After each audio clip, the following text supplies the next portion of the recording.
here, but underground.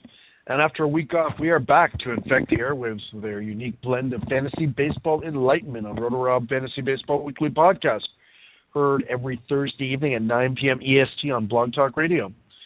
We're into mid-February now, arbitration hearing season, and just 1 week away from spring training beginning. Fantastic news. This week, A-Rod has met with the Yankees to apologize for being such a douche. Cuban infielder Yoan Moncada is getting closer to deciding who he will sign with. And the Marlins will reportedly host the 2017 All-Star Game. We're going to cover some of these stories and many more over the next 55 minutes or so.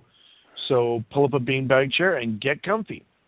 I'm RotoRob, and my guest this week is Tim McLeod from Pattonandco, who still periodically writes for RotoRob.com as well. How are you this evening, Tim? I am absolutely fine, Rob. I'm a master at multitasking, so I'm a little bit here, there, and everywhere. How's everything in the big city? I understand it's a little bit chilly for you guys in the next day or two. Yeah, today, super crazy cold. Tomorrow's going to be a little bit milder, and then Saturday's going to get crazy cold again. We're in a bit of a cold snap, and it's, as we were discussing before we came on the air, it's all relative. I mean, you're used to that shit. Me, not so much. I can't complain. It hasn't really been that harsh a winter, beginning is near. You know that the end is almost near, like as far as winter goes. I mean, not for you. For you got to wait another 4 months, but for us, it's almost. I'm just curious here, Rob. How is it pedaling that bike with the mucklucks? Yeah. Well, I'll tell you this.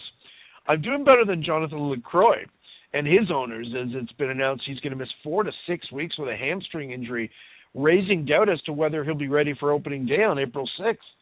What are your thoughts there, Tim? LaCroix could get off to a late start this year. Yeah, originally I was hearing they were looking at possibly getting him some time in at first base this year in spring training. I think we can pretty well rule that one out. The one good thing is there's lots of time before the start of the regular season for him to heal, but you never like to hear catchers coming down with leg injuries, do you? No, and you really don't want catchers to miss spring training, especially your number one catcher, because, you know, pitching staffs always have a certain amount of turnover, and you want to get comfortable with those new pitchers, right? And that takes time to build a rapport, and spring training is a great place to do it. So it's the same reason why you very rarely see catchers traded during the season to another team, because it's very different stuff. I mean, LaCroix is familiar with most, but the fact that it'll be behind in the beginning of the season is worrisome. I don't own him, so I'm not worried. But if I did, I'd be a little worried. Oh yeah, you're right though. There's plenty of time. Yeah, that sort of makes sense. And on a positive, he doesn't have to worry about diving for balls now that Gallardo's out of the picture. Well, yeah, that's true. He's got one less wild man to deal with. Now, I want to remind you the chat room and phone lines are open right now. Just me and Tim in the chat room. We had some traction in there last week, so hopefully we'll have some people joining us. Guests, feel free to call in 346-7358. Now, news, I just want to quickly run down what's going on over at RotoRob.com on the baseball side of things. Last week, you finally had Tim's Deep Sleepers, so check that out if you haven't yet. Once again, we're supposedly working on the 2015 RotoRob MLB Draft Kit. Waiting for progress reports on that. Yeah. Okay, and also just a reminder that the 2015 Fantasy Baseball Guide is out. We are offering a promo that will entitle you to $1 savings if you buy it online. Just use promo code ROB15. Fantasy Football Weekly Podcast finale yesterday. Well, it's finale host Josh Johnson and Nick Wagner, who I just want to thank very much for all their great contributions to RotoRob.com over the years. They have moved on to a new site, and we wish them the best. This week on the podcast, we looked at some NFL draft prospects, so check that out. And watch for our mock draft, which I just finished editing before it went online, and hope to have that either posted tonight, but certainly tomorrow. Just wrapping up a couple of things. We are also going to release our all-protein picks very shortly. Hockey, on Sunday we have the Wire Troll written by NHL editor Dakota Case every Sunday, Every Saturday, we have the NBA Wire Troll, written by NBA editor McCade Pearson. On Friday, we also released our 2014 Basketball Awards, so check those out. As far as video games go, on Tuesday, we released Dying Light. So if you're a zombie fan, this is one for you. Check it out. We also recently passed the 4,000 post mark in the site's history there. How many have you been involved with, would you say, Tim, of those 4,000, now 4,010 articles? If I had to guess, I'd probably say maybe 437. How's that? That's a very good guess, Tim. It's a little low. You're at 425, but man, that's close. Almost 10.6%. Well, I tell you, I'm impressed. I'm going to go buy a lottery ticket this week, I think, Rob. That was pretty close. If that was horseshoes, you're in Lake Flynn. Now, while you're at it, don't forget to add RotoRob to your Google Plus circles. We're just 11 followers shy of 200 and need just 75 more profile views to reach 29,500. While you're at it, please follow Timothy McLeod. He needs just 18 more to reach 25 followers and is just 32 profile views shy of 350. So follow us both, peeps. Now, Tim, the last time we spoke, we led off with an A-Rod story, and lo and behold, he's back in the news again. He met with the top New York Yankees officials on Tuesday and has apologized to the team as he prepares to report to spring training following that suspension last year for violating baseball's drug agreement and labor contract. So is it all peace and love now in New York, Tim? Well, of course it is. All they want him to do is to remember how he how he acted, the fact that they won't forget it, and if he gives up all those $6 million bonuses, I'm sure they'll be a little bit happier. Other than that, it was a rather boring meeting, apparently. Well, I don't believe this is the end of it. Now, the Yankees released a joint statement. Actually, it was a joint statement between the Yankees and A-Rod, saying that he met with owner Hal Steinbrenner, team president Randy Levine, general manager Brian Cashman, assistant general manager Gene Afterman. I mean, the big heavy hitters were there, and of course A-Rod was accompanied by his lawyer, because he never goes anywhere without a lawyer, because you might have to sue someone, right? As is his wont. The meeting was his idea, and he apologized to the organization for his actions over the past several years. I mean, where do you start? The meeting only lasted 90 minutes, and it was, quote, an honest and frank discussion on all the issues. As far as the Yankees are concerned, the next step is to play baseball in spring training. Okay, sure. I don't believe that any more than anyone else does. I mean, first of all, Tim, in 90 minutes, does he have time to apologize for all his sins? Well, that's a good question. That's probably why he brought his lawyer, so he could breathe. Yeah. Apparently, clear about the fact that just because they accepted it does not mean they've forgotten about all the shit he's pulled in recent years. The team basically said to him they feel like he has a lot to make up, a lot of things to make up to a lot of people. And Yankee spring training starts in 8 days in Tampa Bay, and A-Rod scheduled a report with the rest of the position players 2 weeks today. And the Yanks have told him he's going to be treated like any other player at spring training, but they did say they want him to meet with the media before spring training starts. Obviously, they don't want this to be a distraction during spring training. They'd like to kind of get it out of the way before they go and play ball, which is a wise decision because, you just don't want shit hanging over you when you start the season like that, right? Well, how could they ever think that A-Rod would be a distraction, Rob? Come on, really? Exactly. I don't know at all. But, of course, that thing we talked about 2 weeks ago, the milestone bonuses, that is still hanging there. And apparently it was discussed. We discussed on our podcast 2 weeks ago. This came up at the meeting, and the team told A-Rod they don't feel obligated to give him any of the potentially $30 million he can earn, reaching various.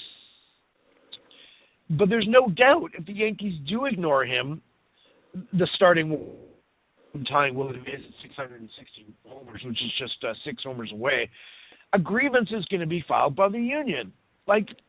So right away we know potentially more ugliness is coming, Tim. Yeah, but, there's a way to resolve this, Rob. A-Rod doesn't really need the $6 million. There's principle involved here, and there's some legal issues. But what would happen, per se, if A-Rod said, yeah, no, I'm not going to back down. I want the $6 million, but I want the check sent to the charity of my choice. Now, is that one possible way of appeasing this situation? Well, okay, and unicorns are going to appear at any moment as well, right, Tim? I'm looking out front of them right now. No, that's a deer. Sorry, not a unicorn. Yeah. Sorry. I mean, everyone needs to keep his legal team, surrounding him. And that does not come cheap.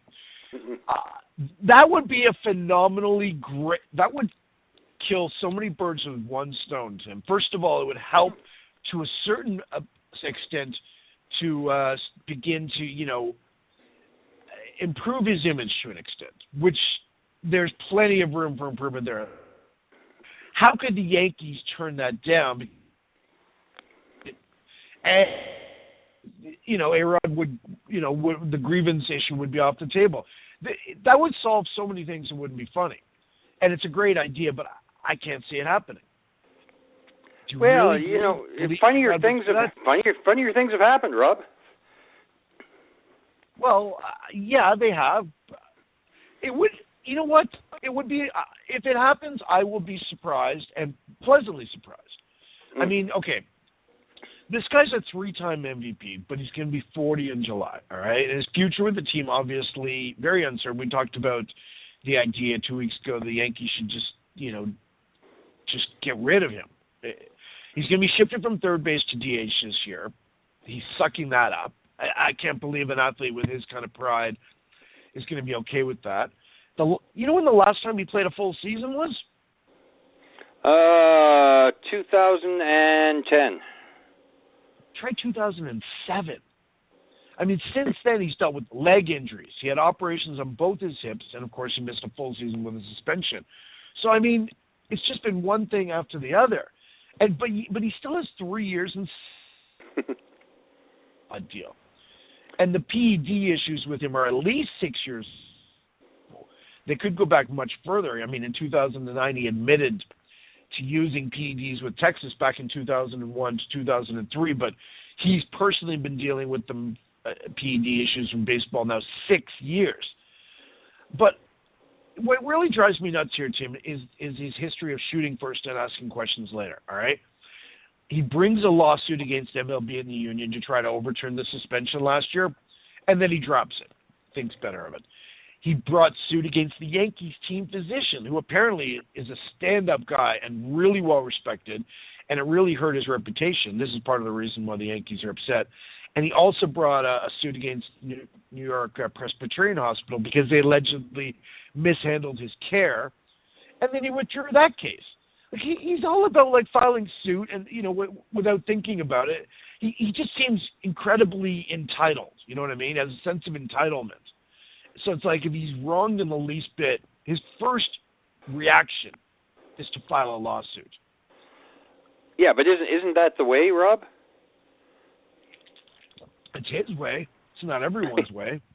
No, but I think the gist of the problem, and maybe at some point in time there is a lesson to be learned here. I don't think Major League Baseball and the teams will ever learn it because there's so much money lying around. But it's not as if he had to hold out to get that contract. Yes. And now somebody's paying the price for it. Well, you know what? I don't feel sorry for the New York Yankees one bit. They offered him a whole basket full of cash and then some. Nobody is going to turn that situation down, but why do teams repeatedly offer that sort of money to aging players? I don't blame A-Rod for signing and taking that money. Any of us would have done it. There's no doubt. Well, it's, now, maybe we would have delivered a little bit differently, but the bottom line is the New York Yankees, hey, they weren't objecting to that contract when they presented it to him, and he signed off on it, were they? No, of course not, but that was more than just a basket of money, Tim. That was a Brinks truck worth of money. I mean, that was a Lay's truck worth of money. That's a lot of money. Now, you know what I'm curious about? Last month, A-Rod met with the new Manfred. Clear the air there. I'm curious. Obviously, it was a closed-door meeting, and no one talked about it. But I'm curious how that all went down, and what. I wonder if Manfred said to him, "You really should apologize to the Yankees," if that was his idea, because he's tried now twice.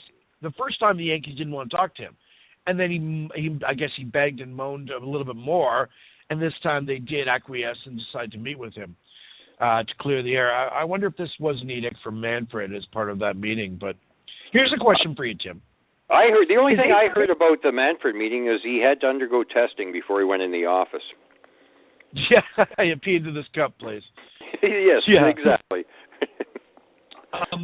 Let me ask you, Tim, is A-Rod's return good for the game? This is a guy that ranks 5th all-time in homers, as I mentioned, just 6 back of tying Willie Mays for 4th place. Is it good for the game that he's back? What's your opinion?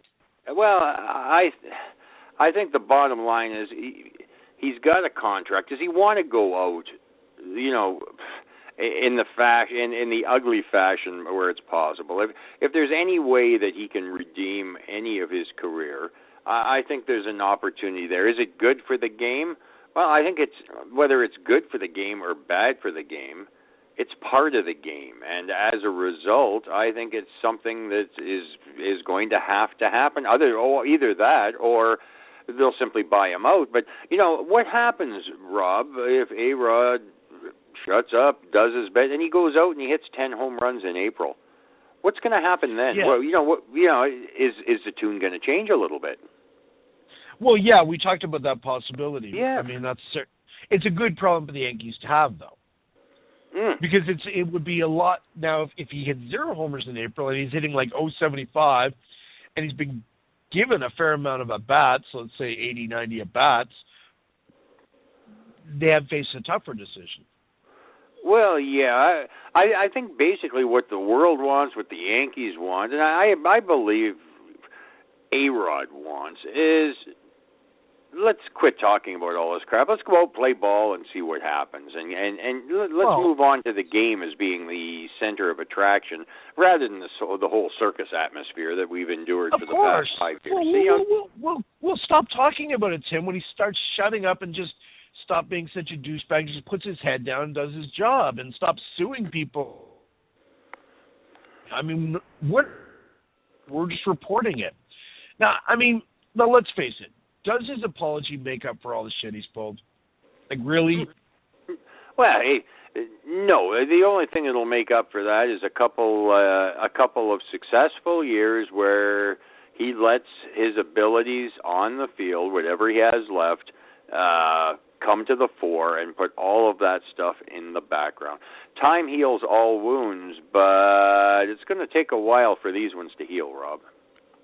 Very much. I mean, frankly, I don't know about you, but if you're as sick of this as me, but his apology only increased my desire to have him throw his face at my fist repeatedly. Well, I'm not. I'm more the mellow Canuck. I just don't want to hear it anymore. There's more important things to do, like cutting my toenails. Well, here's a bigger question for you. Now, essentially 2 years removed from the game, because he only played a few games in 2013. Can he even catch up to a fastball anymore? I mean, let's face it, he's going to have to earn his PT, right? Well, yeah, it's not going to be just handed to him on a carpet. There's no doubt about it. But, everything I've read, Rob, and I know this is going to shock you, but it says, he's in the best shape of his life heading into spring training. That's right. Royd Free's in the best shape of his life. He's in the best shape of his life. I'm sorry, but I find that hard to believe. That's easy to say now before we fired a pitch in anger, but we shall. Well, even Fat Bart said that, and he just said the shape happened to be round. Yeah, exactly. I'm in the best round shape of my life. Exactly. Right. I'll switch topics and talk about some arbitration action. Washington and relief pitcher Jerry Blevins had their arbitration hearing Tuesday. The ruling came in yesterday, and Blevins wound up defeating the Nationals to get what he requested, his request of $2.4 million instead of the team's $2.2 million. Now, here's the first question I have. Why the hell would these parties go to arbitration over $200,000? Now, Tim, that's a lot of money to you and I, but peanuts for them. And this process, as I'm sure you're aware, can be very hurtful because, I mean, especially from the player's perspective, because the team goes there and basically outlies all of the player's weaknesses and, all his failures, right? Not his strengths. They're focusing on why he's not worth. Tell me why they would go to arbitration over that small a bridge of money. Does that seem weird to you? Well, yeah, that's the first thing that leapt out at me. You're looking at $200,000. Split the difference. What's $100K to the Washington Nationals? That's what, 1 cent a hot dog through their concessions this year. It just sort of baffled me. And the other thing that baffles me is the fact that a loogie is worth almost $2.5 million a year. Well, I'd say Blevins is a bit more than a loogie. I mean, he's had a pretty decent career. I mean, of course, he spent 7 seasons with the A's and then was traded to Washington just over a year ago, December 2013, for minor leaguer Billy Burns, outfielder. He's on the surface, his year was not great last year. 2-3, 4.87 ERA, 66 strikeouts and 57 1/3. That's pretty good over 64 appearances. That's a lot of innings for loogie, so I'd say he was not just a loogie, Jim. He made $1.675 million, and apparently those numbers are worth a raise to $2.4 million. But the fact of the matter is that last year was arguably his worst season on paper, but if you dig a little deeper, you find that he suffered from an incredibly low strand rate of 60.5%, and I think that artificially bloated his ERA. And if you look at his xFIP, it was 3.25, so he actually pitched much better than that. We ranked him 91st in our relief pitcher rankings back in 2010, but he hasn't really been on the fantasy radar since, has he, Tim? No, not really. And let's face it, Blevins' problem is very simple. 23 walks and 57 1/3 last year. He has always had trouble finding the strike zone, and it's reflective of where his career basically has gone. If he could find a way to reduce those walks, yeah, he would definitely increase his value. But as long as he keeps walking people at that pace, when you look at that whole arbitration, it almost seems to me he's a free agent after this year. It almost seems like the Nats were saying, well, why don't you just exercise it now? Almost, it was one of those like. Well, they could have non-tendered him. Well, they could have non-passed. Yeah, exactly. It almost seems like there was some Washington regret that they didn't. Possibly. I don't know. I mean, he's not games in 345 career games, so he's never really had much of an opportunity, like at the close. But as a guy who gets a decent amount of holds, and he has a decent amounts here and there, he could be an asset like in a deeper NL only league that tracks holds, or at least, someone to consider. I think that's a possibility. He's only 31, as you mentioned, lefty. But it's conceivable. I mean, certainly he's better than he showed last year, and the numbers and pickouts are appealing. Well, yeah, but then again, the Nats just went and invested, $5 million in Casey Janssen on a 1-year deal, so I think that speaks volumes too. Well, I guess, but I mean, obviously they fill different roles. But at any rate, looking at arbitration as a whole, the players have now won back-to-back cases because Vance Worley of the Pirates beat Pittsburgh on Tuesday to earn $2.45 million rather than the team's offer of $2 million. And that had the owners won 3 of the first 4 cases, but now the players come back and won to square the affair at 3 each, with 12 cases still scheduled over the days. A couple extra cases were heard today, but some cases still may be resolved before they actually come up to hearing. Now, the players that are still out there that either had their cases or their cases are upcoming include Pedro Alvarez, Aroldis Chapman, that should be interesting, Alejandro De Aza, Josh Donaldson had his hearing today, Greg Holland and Eric Hosmer and Kelvin Herrera, though Kelvin Herrera settled today. The Royals had 3 guys still in arbitration, but they did settle with one of them. They still have to deal with Holland and Hosmer. Mike Minor is still out there. David Phelps, who had his hearing today. Addison Reed, Willen Rosario, and Mark Trumbo remain on the arbitration docket. Any of those players jumping out at you?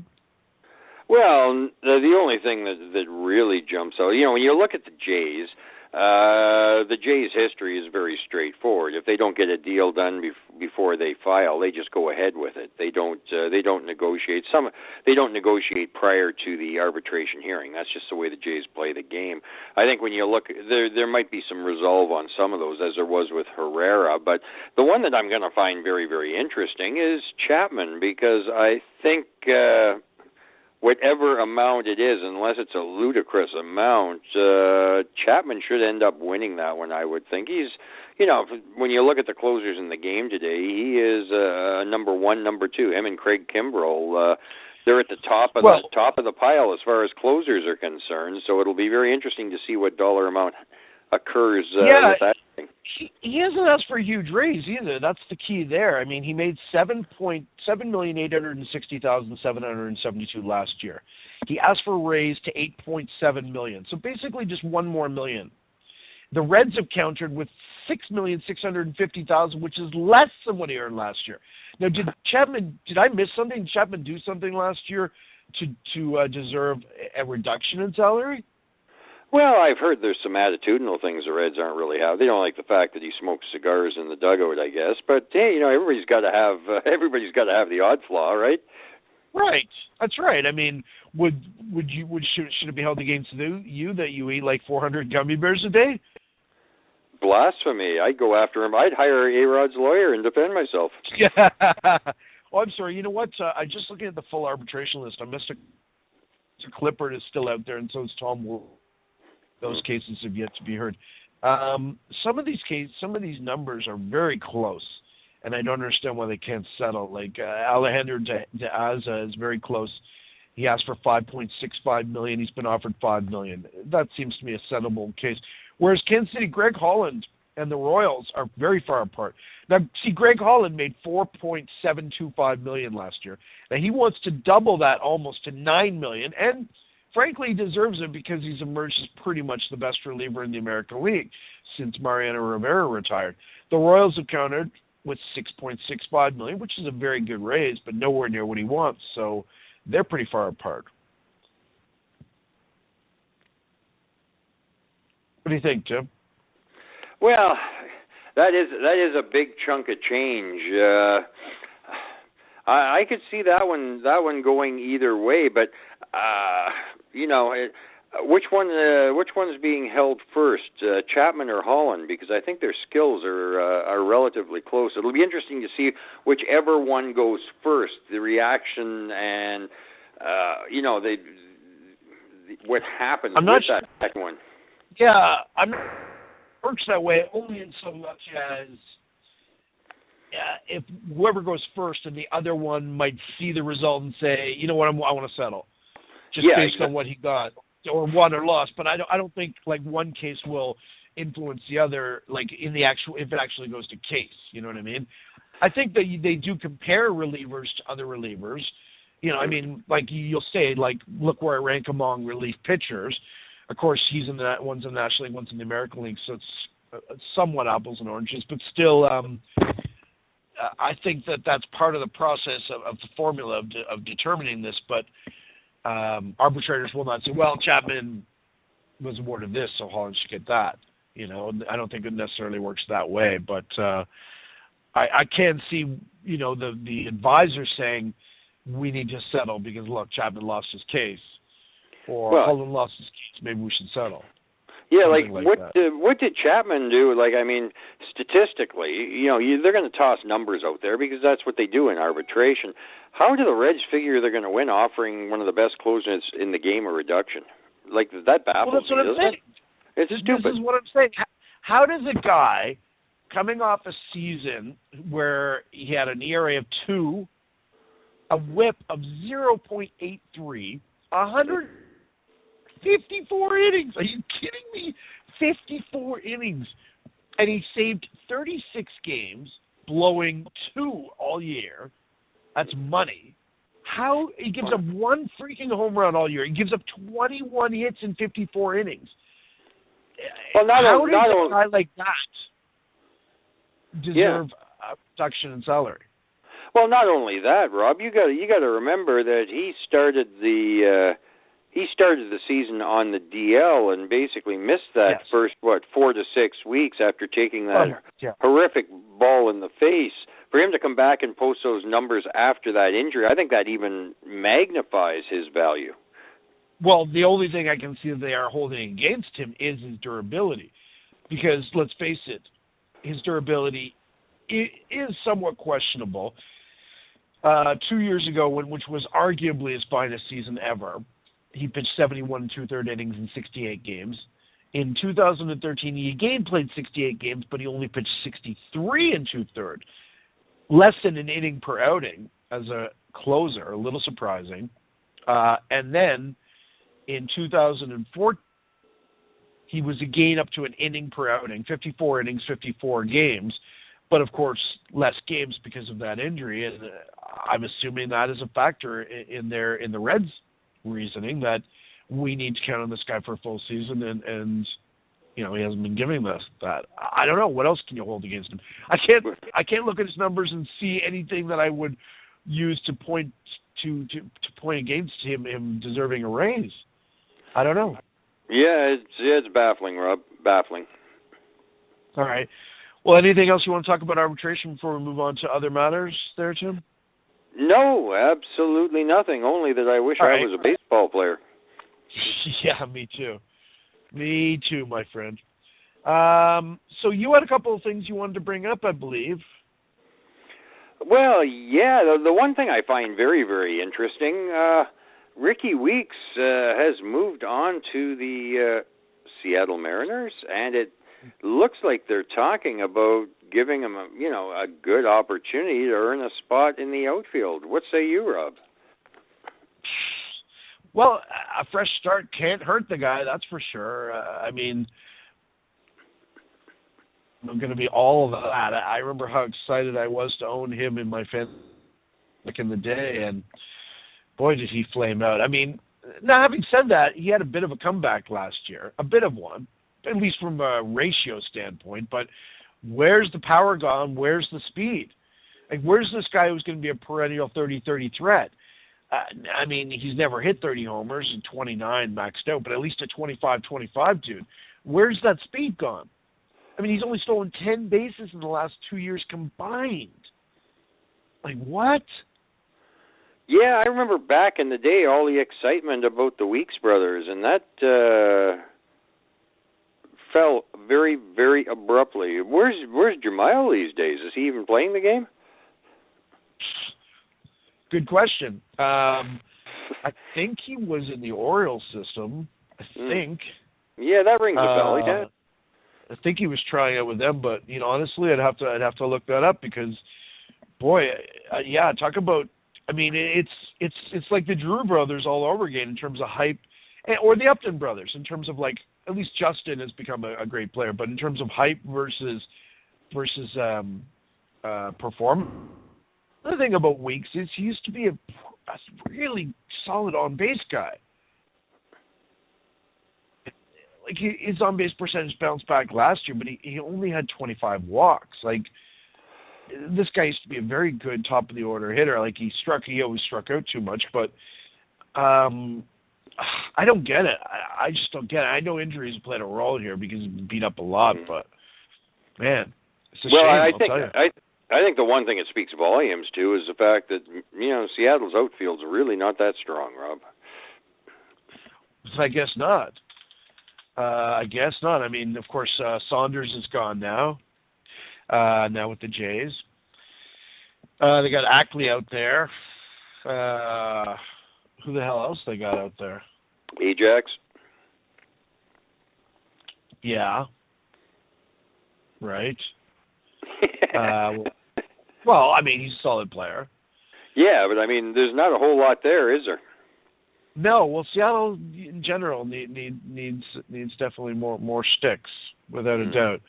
Who knows? Maybe he'll catch lightning in a bottle. He's 32 years old, which of course is not old for an outfielder, but it's at that age at second base where, generally speaking, the decline is very fast and very tumultuous. It's a very steep decline at that age.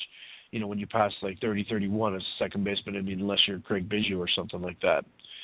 Maybe they'll find a spot for Jesus Montero out there.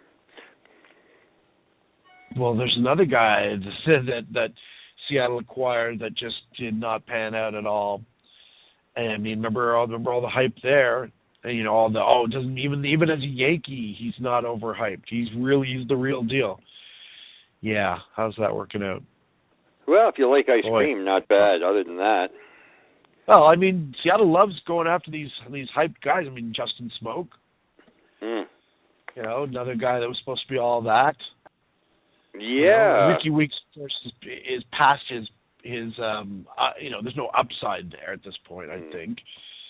I mean, we've seen the best that Weeks will ever do, is what I'm saying. Now, he may bounce back to an extent, but he's never going to be the star that he once was, you know. No. Like, he's never going to do better than he did, like, say, 3 or 4 years ago. Yeah, you know what, though? I can see, based on what Seattle has to offer in the outfield right now, though, if he gets off to a half-decent start, there could be some value there in deeper fantasy leagues this year, if he can generate the playing time. Well, let's put it this way. Weeks has had a lot of hamstring issues, has he not? I believe so, yes. How do you think running around the outfield is going to do with that? Probably challenging. And, of course, Seattle does not play in a dome anymore, do they not? They play it out in an open-air stadium. And you know how damp and cold it is in Seattle? Well, the early part of the season, but it's always damp there. How, you know, damp, cold weather, good for your hamstring pulls and stuff? It doesn't sound like a recipe for success. I hope Weeks can turn his career around. I always liked Weeks.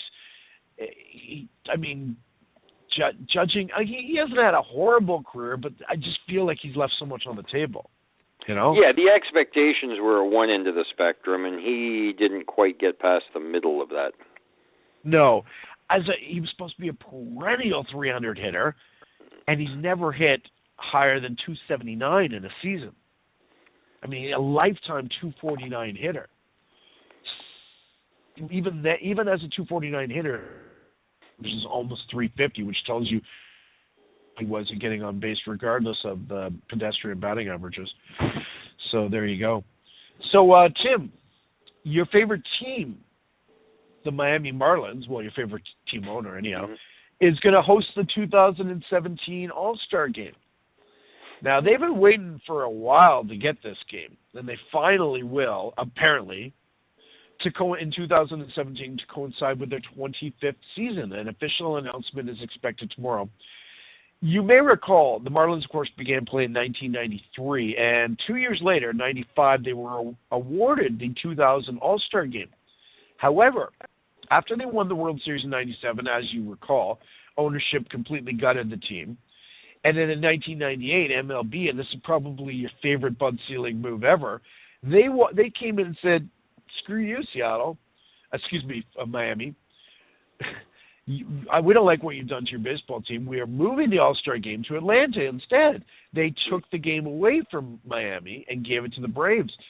I think that was a gutsy call by baseball to do that. So the fact is, Florida or Miami, whatever you want to call them, never had the All-Star Game.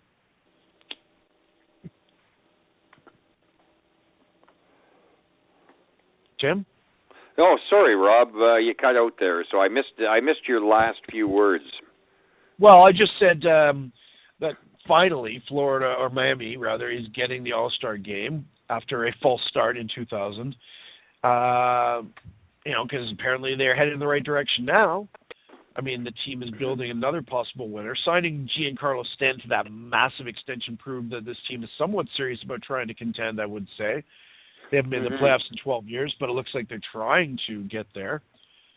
So but yeah, it's an interesting situation. I just wonder how much Jeffrey Lurie is going to ask the taxpayers of Miami-Dade to come up with to be able to host this thing. I don't know. But, there's another issue at play here, Tim, and I'm interested in your take on this. Cincy has the All-Star game this year, okay? San Diego gets it next year, and then Miami in 2017. Now, that's 3 straight games for the National League. That doesn't really seem fair considering the whole home field advantage and the World Series to the winner thingy there, Tim. And the union's paying attention to this problem. They put out a statement. The 2007 is of interest to us. The current guidelines gives the home field advantage to the National League for 3 successive years. Players Association head Tony Clark said in an email, to the Associated Press, we plan to discuss the matter with the Commissioner's Office to learn more about the considerations that went into making this decision, as well as to learn about the selection process to determine future host cities.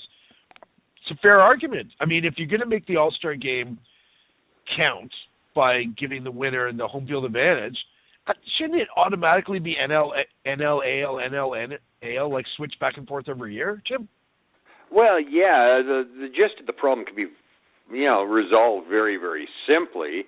And let's make the All-Star game simply an All-Star game and come up with some other formula for determining home field advantage other than the current one, which I think sucks. It's horrible. One of the worst decisions of the Bud empire, as far as I'm concerned. Well, the All-Star game is an All-Star game. How do you make something count when you can't even guarantee the best players are going to be there representing their respective divisions? It's ludicrous. I agree. That's a problem, is to get rid of the importance that they try to attach to a game that has no importance. You can't make something count that doesn't count. Here's a better idea. Why don't they just, we're playing enough interleague ball now because you have an interleague game every day. We're playing enough interleague ball now that just say whoever has the best record in interleague baseball, whoever of the teams that get to the World Series, they have the home field advantage. Just based on that. That's way too. Yeah, that's way too logical, Rob. It'll never fly. Oh, sorry, but they're playing about 30 interleague games a year now, right? About that? Is that about right? Well, I'm not even sure because I don't keep track of the interleague anymore because of the everyday thing. But that would be one way. Just rotate it every other year. Do what you have to do, but don't tie it into the All-Star game. That's, like I said, it's ludicrous. Well, I don't mind giving a reward to a team, but the All-Star game is a stupid idea to do that. I'm just saying that, let me see, just taking a look at the standings here and checking at the interleague, how many games they actually play. Interleague, I think there's a bit more than that, Rob. Holy cow, where do here we go. No, actually it's less. Everyone plays 20 interleague games. I thought it was 30. Well, 20 isn't a huge amount, but I think it's a big enough sample size that you can say, all right, the team that makes, okay, for instance, last year,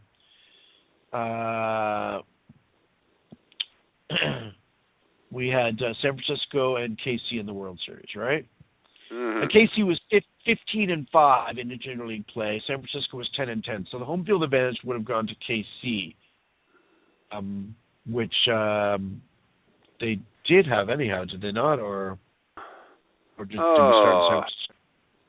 Jesus, now I'm going to have to remember who had home field advantage in the World Series last year. Here we go. Game 7 was where last year? Game 7 was in Kansas City. It was, yes, it was. Yeah. So Kansas City did, in fact, have home field advantage. So based on my formula, they would have anyhow. Screw the All-Star game, right? But I think there's a million ways you could look at trying to reward it that are all going to be better than the current option. Well, that's true. That's true. I like your suggestion. Rotate it every other year. Just get it away from the All-Star game. That's Nah. Well, but I just mean if you're going to keep the All-Star game, if you insist on the stupid World Series counts, home field advantage, the All-Star game, you have to have the All-Star game rotate AL, NL. There's no other fair way to deal with it. You can't have 3 straight All-Star games in a National League city. Like, it has to rotate NL, AL. It has to. Well, yeah, because let's face it, you would think, and again, historically, I don't know because I haven't spun the numbers or looked at them, but you would think that having it in an NL or AL park, there is an advantage there. You get the fans. Sure there is. I mean, absolutely there is. You also have the rules, right? Oh, that's right. I guess yeah. Now, Tim, was there anything else you had a couple things on your list you wanted to talk about? What else did you want to talk about? I think we pretty well covered off on everything, Rob. The big thing is spring training is right around the corner. We're starting to see fantasy drafts are going to start popping up right smartly, and before you know it, we'll be right in the middle of fantasy baseball and real baseball season. An exciting time after a long winter of cold and snow. Yeah, I hear you there, man. That warms the cockles of my heart, which is good because of the weather we talked about. Now, what do you got to plug for us tonight there, Tim? Oh, sorry, Rob. I lost you again there. What do you have to plug for us? Now comes the time of the show where you put your pimp hat on. I was going to say the sink because I got dishes to do, but no. You can find me on Twitter at TimothyLMC, on Facebook where I'm always playing around, and on Sunday nights you can catch me with Rich Wilson on the Prospect 361 podcast. In my spare time, I'm also hanging out at Patton and Company, so I'm a little bit here, there, everywhere. And I thank you very much, Rob, again for having me on this evening, and hopefully we can visit again sometime over the course of the season. Sounds great, Tim. Thanks. We're going to close the show with some Sean Muldor, and we'll see you all next week. Have a good one, Tim.